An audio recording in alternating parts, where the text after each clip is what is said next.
আসসালামু আলাইকুম ওয়া রাহমাতুল্লাহি ওয়া বারাকাতুহু।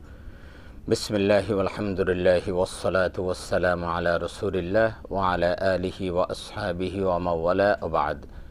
ফাকাদ ক্বালা আল্লাহু তাআলা ফিত তানসীরিল আজিজ ওয়া ফুরকানিহিল কাদীম। আউযু বিল্লাহি মিনাশ শাইতানির রাজীম। বিসমিল্লাহির রহমানির রহিম। ওয়া মা আরসালনাকা ইল্লা রাহমাতাল লিল আলামিন। সাদাকাল্লাহুল আযীম। সুপ্রিয় দর্শক শ্রোতা, কাছে দূরে বিশ্বজুড়ে যে যেখান থেকে বাংলা ভিশন দেখছেন, আপনাদের সকলকে আন্তরিক প্রীতি, শুভেচ্ছা ও স্বাগত জানিয়ে শুরু করছি আপনাদের প্রিয় অনুষ্ঠান প্রাত্যহিক জীবনে ইসলাম জিজ্ঞাসা ও জবাব। আর বরাবরের মতো আপনাদের সাথে রয়েছে আমি নাজির মাহমুদ।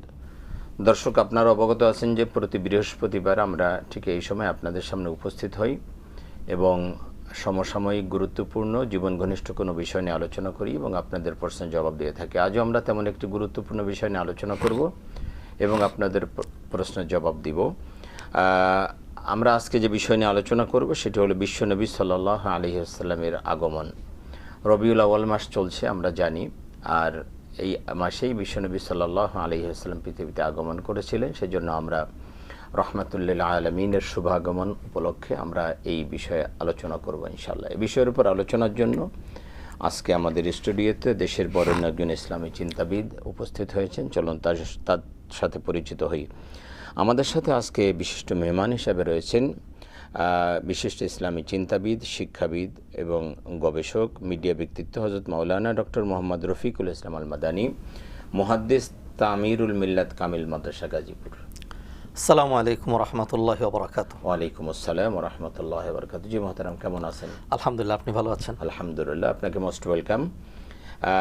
প্রিয় দর্শক, পৃথিবী যখন একেবারে অন্ধকারে ডুবে গিয়েছিল, পৃথিবীর নীতি নৈতিকতা বলতে কিছুই ছিল না, মানুষগুলো জাহেলিয়াতের চরম পর্যায়ে চলে গিয়েছিল, একেবারে এমন একটা অবস্থায় চলে গিয়েছিল জাহান্নামের কিনারে দাঁড়িয়েছিল। আল্লাহ রাব্বুল আলামিন তাদের ব্যাপারে বলছেন যে ওয়াকুনতুম আলা শাফা হুফরাতিম মিনান নার ফাআনকাযাকুম মিনহা, বলছেন যে তোমরা তো জাহান্নামের কিনারে দাঁড়িয়েছিলে, আল্লাহ বলছেন যে আমি সেখান থেকে তোমাদেরকে উদ্ধার করেছি, সেভ করেছি, হেফাজত করেছি দুটি হিদায়াতনামা পাঠিয়ে। এক হলেন মুহাম্মদ রাসূলুল্লাহ সাল্লাল্লাহু আলাইহি ওয়াসাল্লাম, আর হলো কোরআনুল কারীম। আল্লাহর কসম, কোরআন যদি না আসতো আর আমার নবী যদি না আসতেন, মানুষ আরও জাহেল হয়ে যেত, আরও অজ্ঞ হয়ে যেত, মানুষ আলোর দিশা পেত না, মানুষ সভ্য হতে পারত না। আল্লাহ পাক মেহেরবানি করেছেন, পৃথিবী একটা টার্নিং পয়েন্টে দাঁড়িয়েছিল। সেই পৃথিবী ধ্বংস হয়ে যাবে নাকি পুনর্জন্ম গ্রহণ করবে, আল্লাহ পাক পৃথিবীবাসীর উপর রহম করলেন, পাঠিয়ে দিলেন তার হাবিব মুহাম্মদ রাসূলুল্লাহ সাল্লাল্লাহু আলাইহি ওয়াসাল্লামকে, আর ঘোষণা করলেন ওমা আরসালনাকা ইল্লা রাহমাতাল লিল আলামিন, আমি জগৎ সমূহের জন্য মুহাম্মদ সাল্লাল্লাহু আলাইহি ওয়াসাল্লামকে রহমত হিসেবে পাঠিয়ে দিলাম। আসুন আমরা সেই রহমাতুল লিল আলামিনের আগমন সম্পর্কে আমরা জানব যে সেই সময়ের অবস্থা কী ছিল এবং তিনি কি মেসেজ নিয়ে আমাদের জন্য এসেছিলেন। আমি চলে যাচ্ছি ডক্টর রফিকুল ইসলাম আল মাদানী আপনার কাছে। যে বিশ্বনবী যে পৃথিবীতে আগমন করেছিলেন, এইটা তো ধারাবাহিকতা, অর্থাৎ মানবতার জন্য আসাটা তার জন্য একান্ত আবশ্যক ছিল এবং এটা পূর্ব পরিকল্পিত, আল্লাহ রাব্বুল আলামিন তাকে পাঠিয়েছিলেন। আপনি আমাদের দর্শকদের জন্য কি বলবেন? জি আলহামদুলিল্লাহ, ওয়াসসালাতু ওয়াসসালামু আলা রাসূলিল্লাহি ওয়া বা'দ। আল্লাহ সুবহানাহু ওয়া তাআলা মানুষ সৃষ্টি করেছেন, মানুষের মধ্যে দ্বৈত সম্ভাবনা দিয়েছেন। মানুষের মধ্যে যেমনিভাবে রয়েছে আনোয়ারি, তেমনি রয়েছে জানোয়ারি। মানুষ যদি যেটাকে কাজে লাগাবে সেইটা অনুযায়ী মানুষ সামনে অগ্রসর হবে।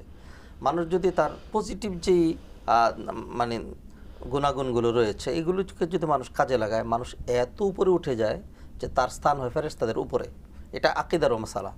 আর যদি মানুষ সেটিকে কাজে না লাগিয়ে মানুষ যদি তার মধ্যে যে বেড কোয়ালিটি যেগুলো রয়েছে শুধু সেই দিকেই যায়, তাহলে মানুষ এতটা নিচে নামে যে একটা জানোয়ার, জীবজন্তু তার চেয়ে নিকৃষ্ট। উলাইকা কাল আনআম বাল হুম আদাল। বরং কোরআনের আরেকটি আয়াত বলছে কামাথালিশ শাইতান ইয ক্বালা লিল ইনসানি কফুর ফালাম্মা কাফারা ক্বালা ইন্নী বারিউম মিনকা ইন্নী আখাফুল্লাহ রাব্বুল আলামিন।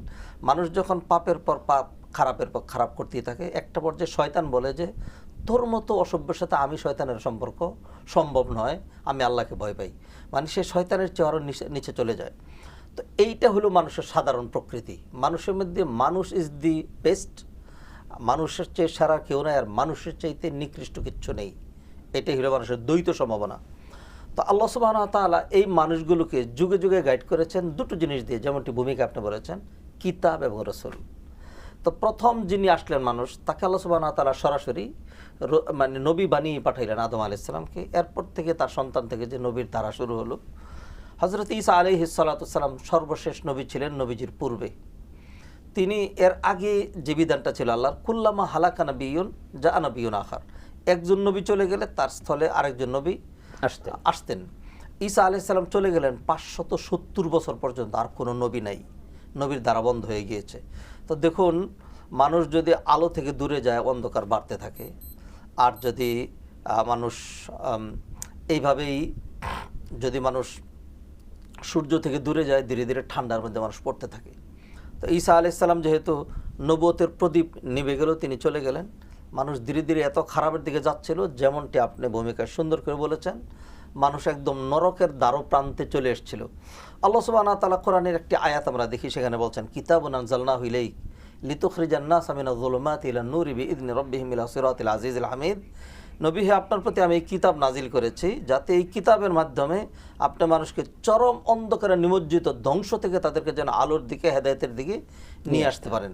সত্যিই নবী মুহাম্মদ রাসূলুল্লাহ সাল্লাল্লাহু আলাইহি সাল্লাম তিনি আসলেন, এসে মানবতা কাকে বলে এবং মানুষ কত ভালো হতে পারে তিনি আল্লাহ সুবহানাহু ওয়া তাআলা তার মাধ্যমে, কোরআনের মাধ্যমে আল্লাহ সুবহানাহু ওয়া তাআলা সেই জাতিকে উদ্ধার করলেন। জাহেলি যেই যুগটা নিয়ে আমরা কথা বলছিলাম, যখন নবীজির আগমন, এটা ইতিহাস সাক্ষী দিচ্ছে এর চেয়ে বর্বর আর কোনো যুগ হয় না, এর চেয়ে খারাপ আর কোনো যুগ হয় না। ছোট্ট দুই একটু উদাহরণ দিলে মানুষ খুব সহজে বুঝবে যে একটা নবভূমিষ্ঠ বাচ্চা, ছেলে হবে না মেয়ে হবে, এটা কি ওই বাচ্চার হাতে? না, বাবা মার হাতে, তা আল্লাহর হাতে। মেয়ে হলে তারা কী করতো? সেটাকে জীবন্ত কবর দিত, মেরে নয়, জীবন্ত তারা কবর দিত। কোরআন আল্লাহ বলছেন, ওয়া ইদাল মাউউদাতু সুইলাত বিআইয়ি যামবিন কুতিলাত ওয়া ইদা বুশশিরা আহাদুহুম বিল উনসা যাল্লা ওয়াজহুহু মুসওয়াদ্দা ওয়া হুয়া কাযীম ইয়াতাওয়ারা মিনাল কওমি মিন সুই মা বুশশিরা বি। তাদের সেই তৎপরতাগুলো আল্লাহ তুলে ধরেছেন। নারীর কোনো মান মর্যাদা ছিল না, বিবাহের কোনো রুল ছিল না, বর্বরতা, জাহিলিয়াত, ভ্রষ্টতা, খুন খারাপি, মদ, জুয়া, খুনাখুনি, মারামারি, কাটাকাটি, হানাহানি, হিংসা, বিদ্বেষ, মানে নেগেটিভ দিকগুলো এতটা চরম পর্যায়ে চলে গিয়েছিল যে মানুষ নামের কলঙ্কে রূপান্তরিত হয়েছিল। ঠিক আল্লাহ সুবহানাহু ওয়া তাআলা ঠিক ওই মুহূর্তে নবী মুহাম্মদ রাসূলুল্লাহ সাল্লাল্লাহু আলাইহি সাল্লামকে পৃথিবীর সবচেয়ে শ্রেষ্ঠ জায়গায়, পৃথিবীর সবচাইতে শ্রেষ্ঠ গোত্রে এবং পৃথিবীর মানে সবচেয়ে শ্রেষ্ঠ মানুষকে আল্লাহ সুবহানাহু ওয়া তাআলা নবী বানিয়ে, কোরআন দিয়ে আল্লাহ সুবহানাহু ওয়া তাআলা আমাদেরকে উদ্ধার করার জন্য, মানবতাকে রক্ষা করার জন্য আল্লাহ সুবহানাহু ওয়া তাআলা পাঠালেন। নবী মুহাম্মদ রাসূলুল্লাহ সাল্লাল্লাহু আলাইহি সাল্লাম তার যে মিশন, আল্লাহ সুবহানাহু ওয়া তাআলা তার জীবদ্দশায় সেটাকে সাকসেস করে দিয়েছিলেন। তিনি দুনিয়া থেকে চলে যাননি, এখনও 2.5 মাস বাকি, আরাফার ময়দানে অবস্থান করছিলেন। আল্লাহ সুবহানাহু ওয়া তাআলা বলেন, আল-ইয়াওমা আকমালতু লাকুম দীনাকুম ওয়া আতমামতু আলাইকুম নি'মাতি।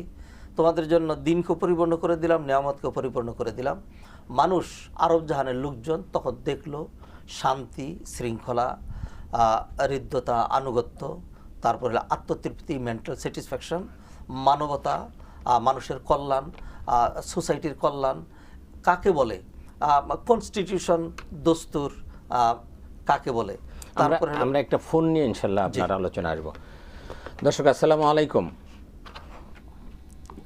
আচ্ছা, হ্যালো, আসসালামু আলাইকুম। ওয়ালাইকুম আসসালাম ওয়া রাহমাতুল্লাহ। কে বলছেন, কোথা থেকে বলছেন?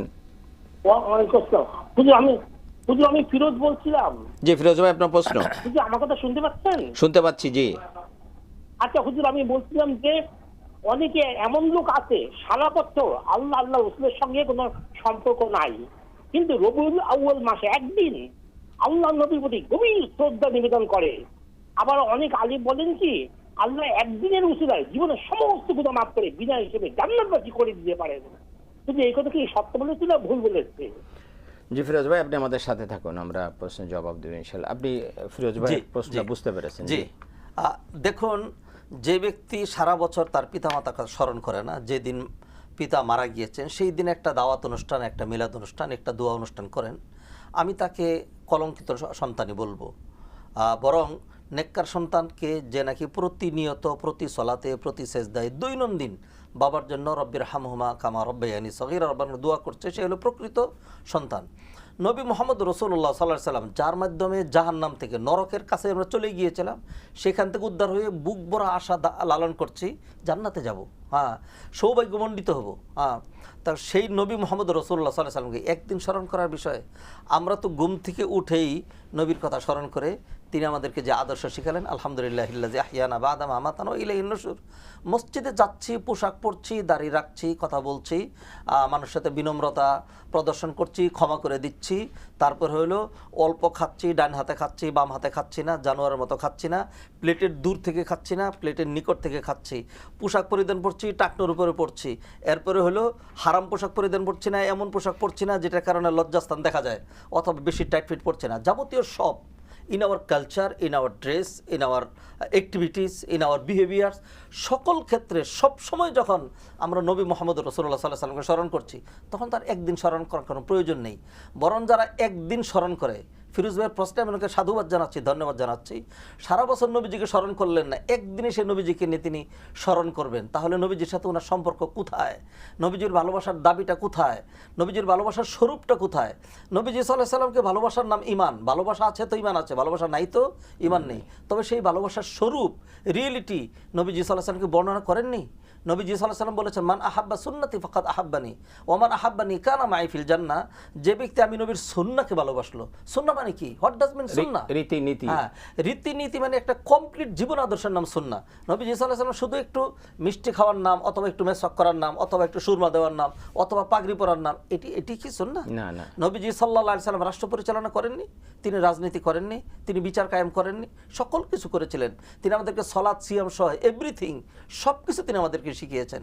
অতএব জীবনের প্রত্যেকটি ক্ষণে ক্ষণে যখন একজন মানুষ নবীজিকে ভালোবাসতে শিখবে আর নবীর আদর্শকে বাস্তবায়ন করতে পারবে, সেই হবে প্রকৃত নবীকে ভালোবাসা, এবং ওইটাই হবে তার জন্য নাজাত।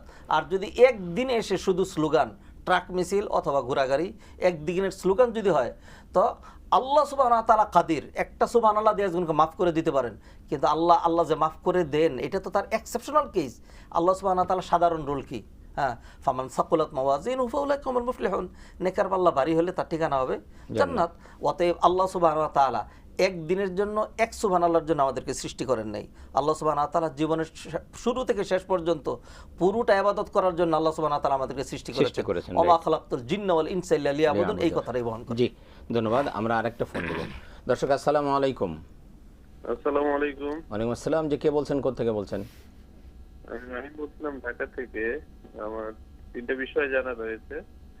প্রথমত আমি একটু কাজা নামাজ বিষয়ে জানতে চাই যে আমাদের আসলে ফজরের সময় অনেক সময় ঘুমের কারণে কিংবা দেখা যায় অ্যালার্ম বন্ধ করে আবার ঘুমিয়ে পড়া হয়, পরে যখন আবার ঘুম ভেঙে যায়, তো সকালে যে সময় ঘুম ভাঙে, আমাদের আসলে ফজরের কাজা নামাজ কি তখনই সাথে সাথে পড়া উত্তম নাকি জোহরের ওয়াক্তের সাথে পড়া উত্তম, এটা জানতে চাই।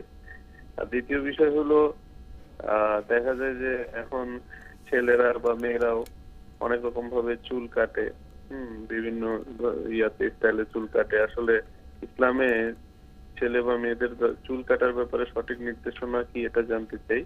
আর তৃতীয় হলো পোশাক বিষয়ে, যে এখন যারা অনেকে দেখা যায় যে মেয়েরা ছেলেদের মতো জিন্স, টি শার্ট বা শার্ট পরিধান করে, ছেলেরা অনেক সময় মেয়েদের মতো পোশাক পরিধান করছে, আসলে এই ক্ষেত্রে তাদের শাস্তি বা পরিণামটা কি হতে পারে, এই বিষয়গুলো একটু জানতে।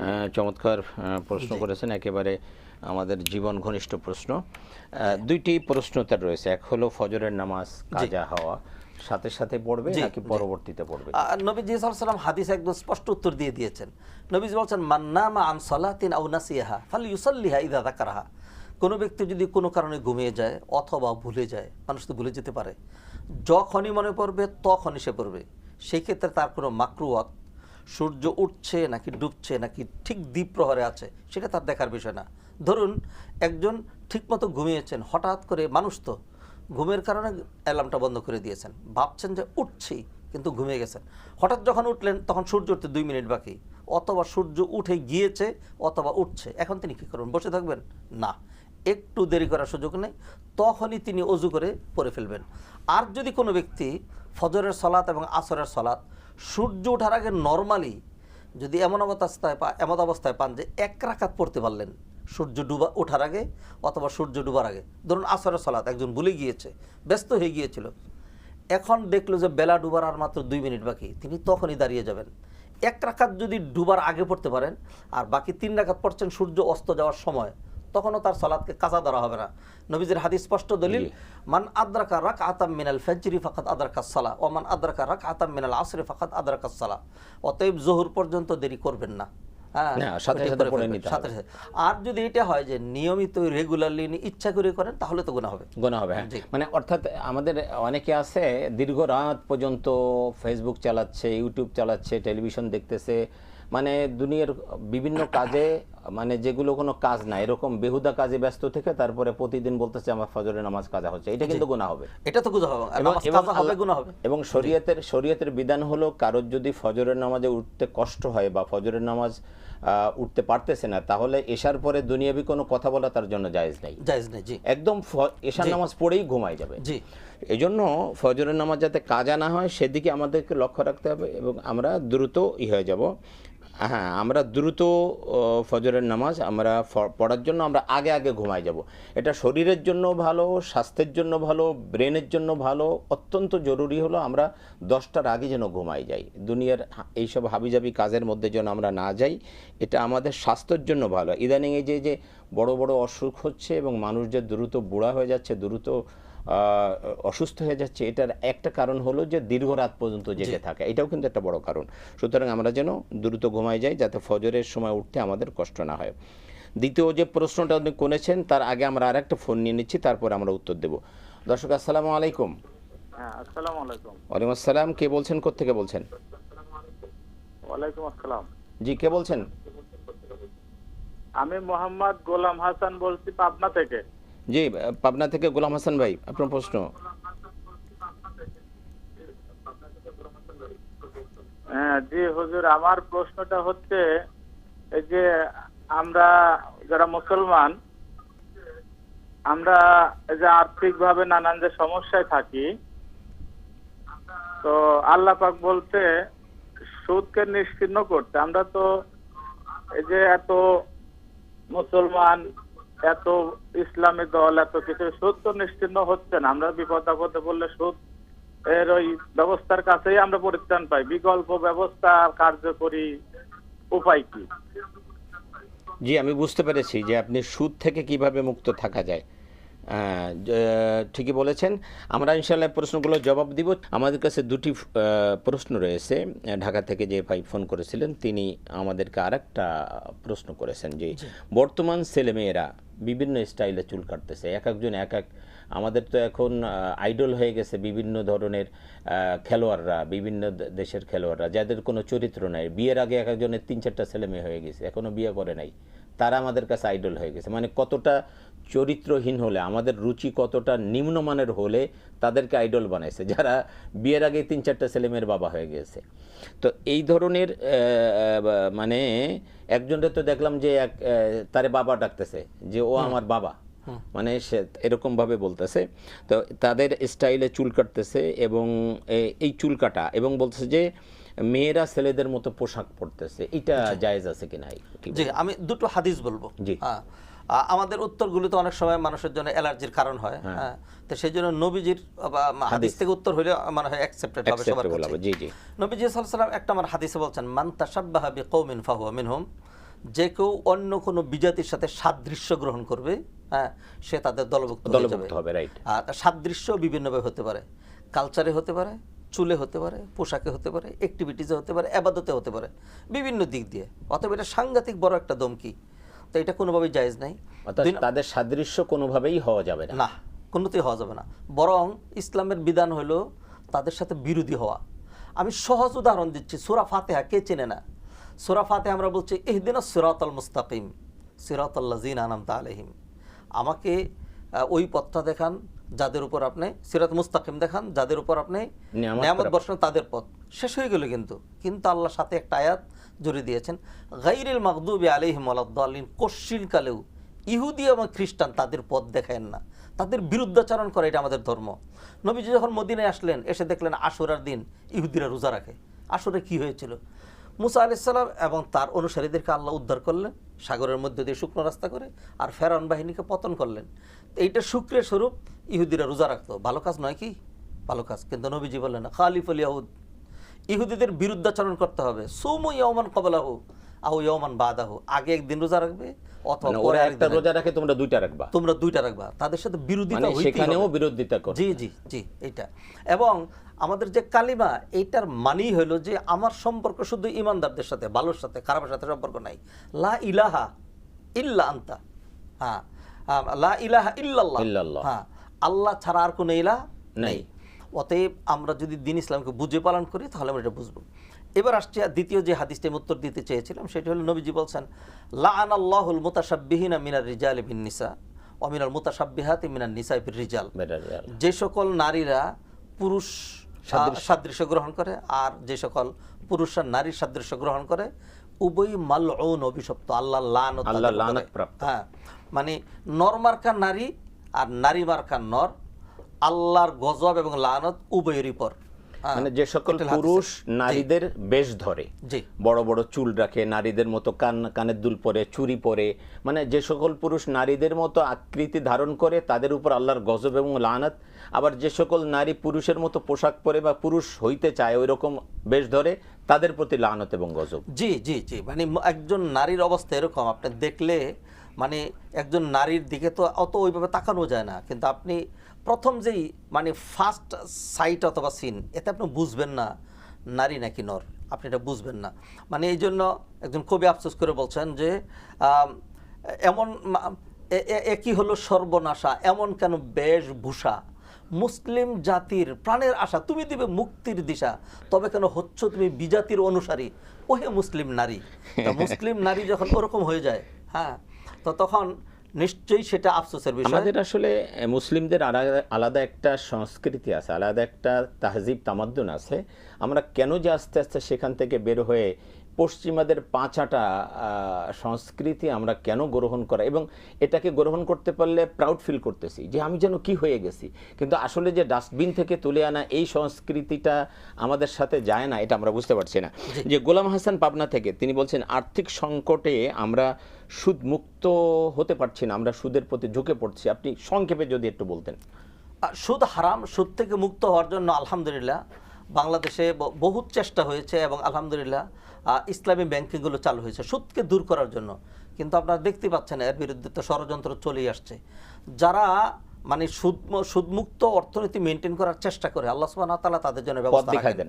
আলহামদুলিল্লাহ আমরাও তো অর্থনৈতিক লেনদেন করি না, আলহামদুলিল্লাহ আল্লাহ সুদমুক্ত রেখেছেন, সুদমুক্ত রেখেছেন, এবং আমরা সুদমুক্ত যদি থাকার চেষ্টা করি অবশ্যই আল্লাহ পাক ব্যবস্থা করে দিবেন। জি জি, আমরা যদি চেষ্টা করি ভাই, গোলাম হাসান ভাই আপনি চেষ্টা করেন, দেখবেন আপনি পথ পেয়ে যাবেন। আল্লাহ পাক এই জন্য বলেছেন যে ওয়াল্লাযীনা জাহাদু ফিনা লানাহদিয়ান্নাহুম সুবুলানা, যে ব্যক্তি সৎ পথে থাকার চেষ্টা করে আল্লাহ বলছেন তার জন্য আমি অনেক পথ বের করে দিই। আপনি চেষ্টা করেন, দেখবেন আল্লাহ পাক আপনাকে পথ বের করে দিবেন ইনশাআল্লাহ। আমরা আজকে যে আমাদের একদম সময় শেষের পথে, আমরা আজকে যে বিষয় নিয়ে আলোচনা করছিলাম এটার সামারি যদি আপনি একটু বলতেন। বিশ্বনবীর আগমন, নবী মুহাম্মদ রাসূলুল্লাহ সাল্লাল্লাহু আলাইহি সাল্লামকে আল্লাহ যথার্থই বলেছেন আরসালনাকা ইল্লা রাহমাতাল লিল আলামিন। নবীজি সাল্লাল্লাহু আলাইহি সাল্লাম আসার আগের কারণেই তো আমরা আশা করছি যে জান্নাতে যাব, এটা আমাদের জন্য রহমত। এবং নবীজি সাল্লাল্লাহু আলাইহি সাল্লাম যতদিন পৃথিবীতে ছিলেন আল্লাহ সুবহানাহু ওয়া তাআলা তখন ডালাও গজব কোনো মুসলিম জাতির উপরেও দেন নাই, কাফেরদের উপরেও দেন নাই। ওমা কানা আল্লাহু লিয়ুআযিবাহুম ওয়া আনতা ফীহিম, ওমা কানা আল্লাহু মুআযিবাহুম ওয়া হুম ইস্তাগফিরুন। দ্বিতীয় যে অবস্থাটা সেটা হলো নবীর আদর্শ ধরে যারা যে থাকবে আল্লাহ সুবহানাহু ওয়া তাআলা তাদের ডালাও গজব দিবেন না। লাস্ট যে কথাটা বলবো, নবীজি সাল্লাল্লাহু আলাইহি সাল্লাম 3টা দোয়া করেছিলেন, আল্লাহ সুবহানাহু ওয়া তাআলা দোয়াগুলো কিন্তু কবুল করেছেন। 2টা কবুল করেছেন, একটা কবুল করেননি।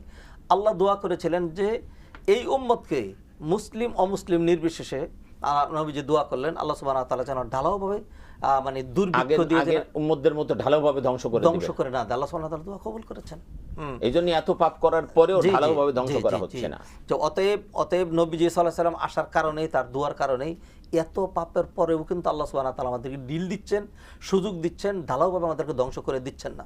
অতএব আমরা দেখতে পাচ্ছি নবী যেন আসলেই রহমত।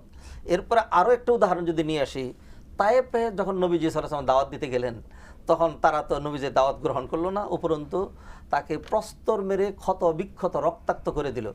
এরপর জিবরিল আমিন চলে আসলেন আরেক ফেরেশতা নিয়ে। ফেরেশতা বলল যে ইয়া রাসূলুল্লাহ আপনার শুধু অনুমতির অপেক্ষায়, হ্যাঁ আপনি অনুমতি দিলেই 2 দিক থেকে আকসাবাইন তায়েফের 2টা বিশাল পাহাড়কে এমনভাবে চেপে নিয়ে আসবো একদম মরিচ বাটা করে ফেলবে এদেরকে। নবীজি সাল্লাল্লাহু আলাইহি সাল্লাম কিন্তু সেই অনুমতি দেন নাই। নবীজি সাল্লাল্লাহু আলাইহি সাল্লাম উল্টো তাদের জন্য দোয়া করলেন। এখন তো আমরা এই যে হজে গেলে উমরা গেলে যে যাই, যে তায়েফে গেলে we get another mental pleasure, অন্যরকম একটা আত্মতৃপ্তি খুঁজে পাওয়া যায় নবীজির দুয়ার ফসলে, নবীজির আগমনের কারণে। এইভাবে আমরা দেখেছি যে নবীজিকে বিষ উপহার দিয়েছে, নবীজি তাকে ক্ষমা করেছেন। যে নবীজিকে খঞ্জর মারতে চেয়েছে, নবীজি তাকেও ক্ষমা করেছেন। জি, ধন্যবাদ আপনাকে। আমরা একেবারে অনুষ্ঠানের শেষ প্রান্তে চলে এসেছি। প্রিয় দর্শক, আসলে নবী সাল্লাল্লাহু আলাইহি ওয়াসাল্লামের গুণগান করে, তার প্রশংসা করে এত অল্প সময় কখনোই শেষ করা সম্ভব নয়। এই জন্য এক কবি বলেছেন, লাইমকিনুস সানাউ সানাউ, অর্থাৎ তিনি বলছেন যে কামা কানা হাক্কাহু বাদাজ খোদা বুজুর্গতি কিসসা মুখতাসার, লাইমকিনুস সানাউ কামা কানা হাক্কাহু বাদাজ খোদা বুজুর্গতি কিসসা মুখতাসার। তিনি বলছেন যে হে রাসূল, আপনার প্রশংসা কোনোভাবেই করে সম্ভব নয়। এতটুকু বলবো যে আল্লাহর পরে যিনি সর্বোত্তম তিনি হলেন আপনি।